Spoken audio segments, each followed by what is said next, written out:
Halo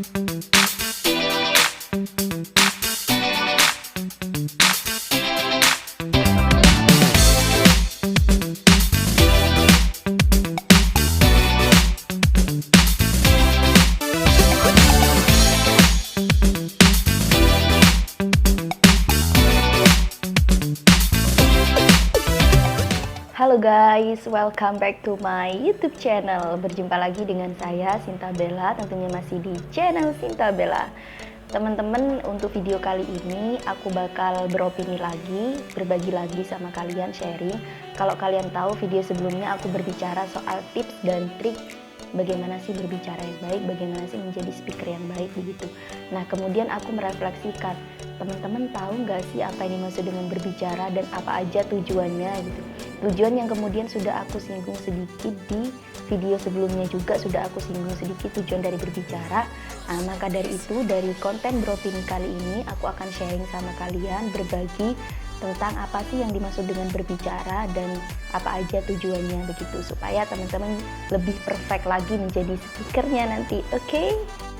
Nah, seperti yang aku singgung sedikit kemarin di konten sebelumnya, kalau skripsiku itu membahas soal keterampilan berbicara, maharokala begitu, makanya aku sampaikan juga hari ini mengutip dari kajian-kajian teori di skripsiku gitu guys.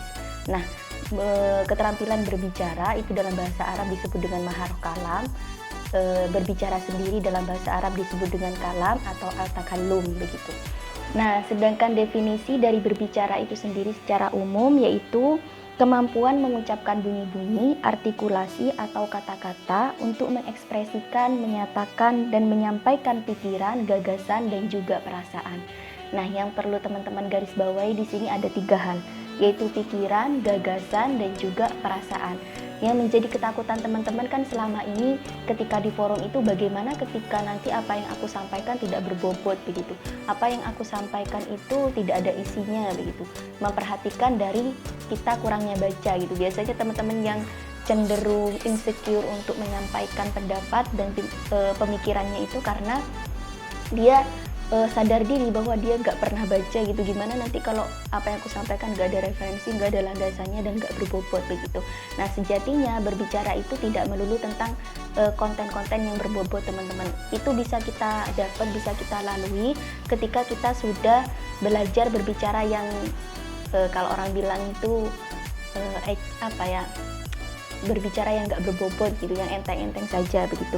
Nah, sejatinya berbicara tidak melulu tentang menyampaikan gagasan atau pemikiran. Oke lah, kalau kita ngomong gagasan berarti ada sebuah proses yang mana di sana itu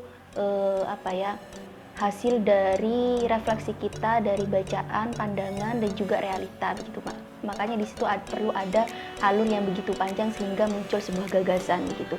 Nah, tetapi ternyata berbicara juga bertujuan untuk esensinya itu bertujuan untuk menyampaikan perasaan teman-teman.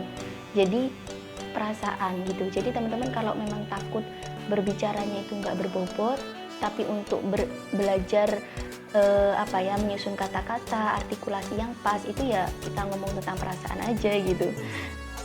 Ya, ngomong tentang perasaan atau selintas yang ada di pikiran kita gitu. Nah, baru ketika nanti di forum-forum yang begitu formal gitu ya kita memang kadangkala perlu menyertakan referensi agar argumentasi kita itu bisa dipercaya begitu teman-teman. Tetapi untuk kita pemula dulu, untuk pemula jangan memikirkan itu. Yang penting berbicara berdasarkan pandangan dan juga perasaan kalian, nggak apa-apa. Nah, nanti kalau memang itu apa yang kita keluarkan, kata-kata, artikulasi maupun bunyi yang kita keluarkan ternyata itu dikritik ataupun mendapat komentar dari orang lain, justru itu menjadi pengetahuan baru untuk kita begitu teman-teman. Oke? Nah, ini justru ada pengertian yang lebih sederhana lagi. Aku kutip dari Acep Hermawan dalam bukunya yang berjudul Pembelajaran Keterampilan Berbahasa Arab. Nah, dia itu ngomong kayak gini, berbicara adalah kemampuan menggunakan bahasa lisan sebagai sarana untuk menyatakan sesuatu yang terlintas dalam pikiran. Sarana untuk menyatakan sesuatu yang terlintas dalam pikiran. Ini yang begitu sederhana, dalam artian ini pengertiannya tidak ngomong gagasan, tidak ngomong pemikiran, tapi hanya sesuatu yang terlintas dalam pemikiran.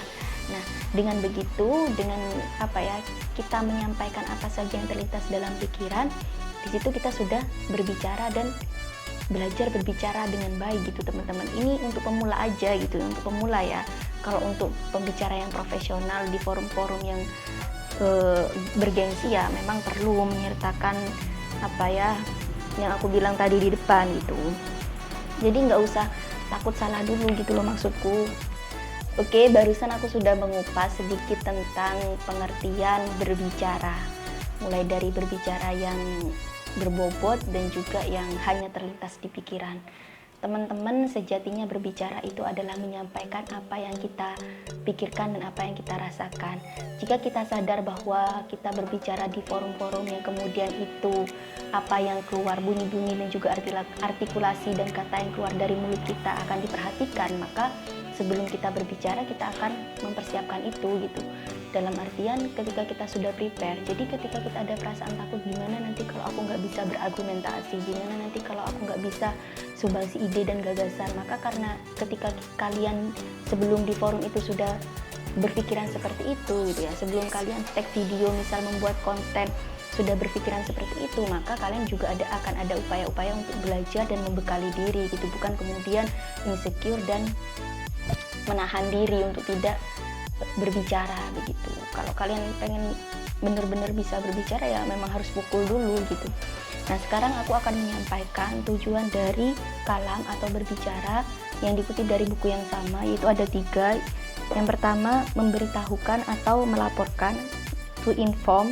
Yang kedua, menjamu atau menghibur, to entertain. Yang ketiga, membujuk, mengajak, mendesak, meyakinkan, atau to persuade. Ya itu, aku nggak tahu ya bacanya lagi-lagi, nanti bahasa Inggrisku salah guys. Nah, biar aku beropini dulu tentang 3 tujuan ini. Yang pertama tentang memberitahukan dan melaporkan. Nah, sesuatu memberitahukan dan melaporkan ini sesuatu yang enteng sekali. Apapun yang kemudian itu dianggap sebagai informasi bagi kalian, entah itu tentang tempat wisata, entah itu tentang makanan yang enak, keseharian kalian, ataupun tentang peristiwa kejadian begitu, itu sudah mengandung tujuan to inform, untuk memberikan informasi ataupun menyampaikan hal-hal yang sudah kalian baca, pengalaman-pengalaman kalian gitu, atau mereview sebuah buku, itu juga termasuk dari to inform, untuk menginformasikan teman-teman. Nah, yang kedua, menjamu, menghibur, atau to entertain.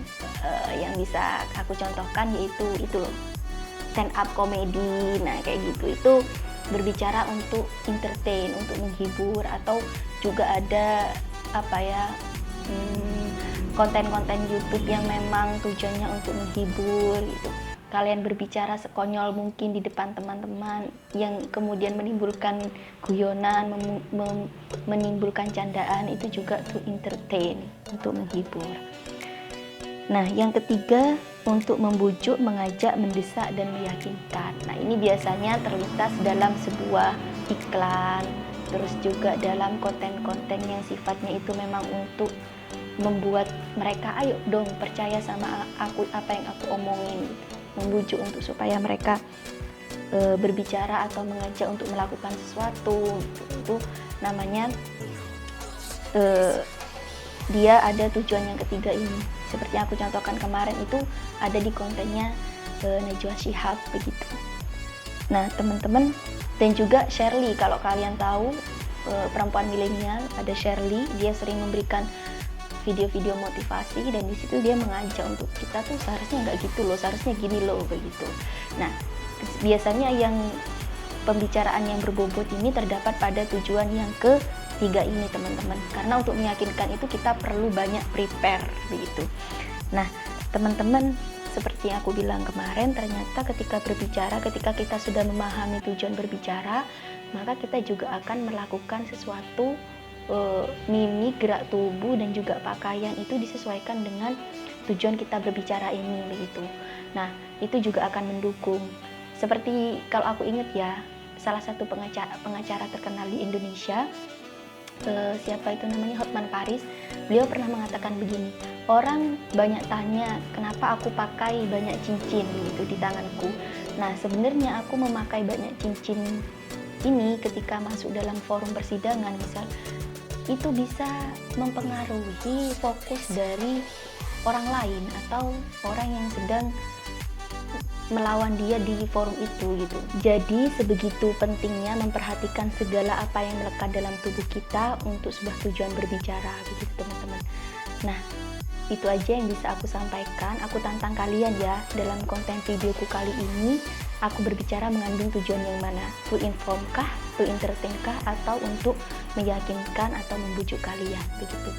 Aku yakin kalian bahkan pusing mikirin itu. Enggak sih. Coba langsung tulis aja di kolom komentar ya guys. Terima kasih atas perhatiannya untuk video kali ini. Semoga bermanfaat untuk kalian dan juga diriku sendiri. Jangan lupa like, comment, subscribe, and share ya guys. Sampai jumpa di video selanjutnya. Bye-bye. Assalamualaikum warahmatullahi wabarakatuh. Mwah.